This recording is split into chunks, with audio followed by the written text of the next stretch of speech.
Nos, desde o BNG, nos Candidatura Galega, queremos insistir en que as nosas propostas son oportunidades baseadas no que comentaba Luís, de querer e creer neste país. Oportunidades para rematar cunha situación que só podemos definir como emerxencia social, e vital, e nacional que vive o noso país grazas ás políticas que son negociadas según a voz propia, galega e autónoma en Madrid e noutros foros. Nos entendemos que estes meses perdidos só fixeron agravar os nosos problemas. Mentres outros estaban empregados entre paripé televisivo e paripé televisivo, as traballadoras deste país continuamos a padecer un marco laboral que só podemos definir como explotador. Para nós, xa o dixemos entón e mantémonos a día de hoxe, ainda que na actualidade está casi pasado de moda ter compromisos firmes, para nós é unha urxencia derrogar a reforma laboral, tanto a do Partido Popular como a anterior do Partido Socialista. E o BNG, como dixo Carlos, nunca dará cheques en blanco, entón nunca apoiaría unha investidura que non teña esa condición. Por iso debemos ter unha voz propia e ser claves no que pase a partir do próximo mes en Madrid. Galiza necesita un marco laboral onde se garantan os dereitos dos traballadores e traballadoras e onde as mulleres e as mozas deixemos de cobrar menos, de liderar as porcentaxes de traballo temporal e de liderar as porcentaxes de traballo por horas.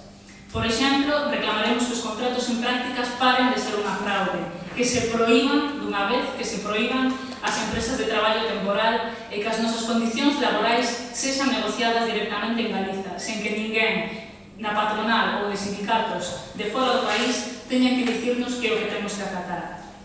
No noso modelo de país, na Galiza do futuro na que soñamos, a estabilidade laboral ten que ser unha prioridade e tamén o traballo digno. Por iso, continuaremos a defender a xornada de 35 horas, apostaremos pola racionalización dos horarios, tanto comerciais como laborais, e cuestións como a cotización progresiva dos traballadores autónomos, como ben dicía Olaria, en función dos ingresos reais. Insistimos neste tipo de cuestións porque no BNG nos Candidatura Galega traballamos pensando no futuro, na Galiza que queremos vivir e en cales son as súas prioridades, pensadas desde aquí e diferentes ás que nos aplicaron os gobernos de Madrid.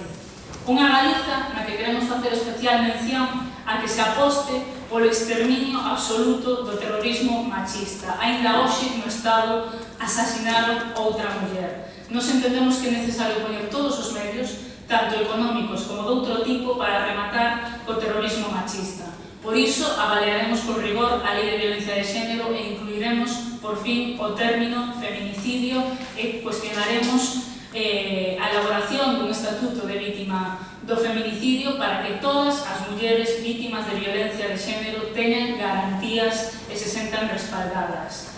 Defenderemos tamén a voz das mulleres para decidir sobre os nosos propios corpos ante posibles reformas do dereito ao aborto, como xa tivemos que padecer nesta última legislatura. En ese sentido, para nós é unha prioridade que a liberdade para o dereito ao aborto se estenda tamén ás mulleres menores de idade.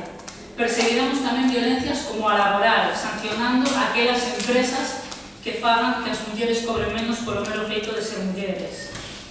Nos entendemos que o BNG situará os problemas de Galiza no centro e será unha voz a favor das maiorías deste país conseguindo beneficios para que podamos vivir simplemente do que é noso. Xa sabedes que defendemos e continuaremos a defender a aplicación da tarifa eléctrica galega. Non cesaremos no empeño de que a electricidade é producida no noso país grazas aos nosos recursos ambientais e o esforzo que fai este país. Entón non ten o máis mínimo sentido que continuemos a ter que pagar, por exemplo, uns gastos de peaxes cando a electricidade é producida no noso país. Somos conscientes da situación de emerxencia vital e de emerxencia nacional que vive este país e por iso promovemos solucións reais para problemas reais e que é cuestión simplemente de vontade política. A aplicación da tarifa eléctrica galega e con isto remato podería supoñer, nós temos estudos sobre a mesa, ata un 30% de aforro. Imaginade para as pequenas empresas, por exemplo, que suporía un 30% de aforro, como podería revertir iso tanto no consumidor como na creación de empresas.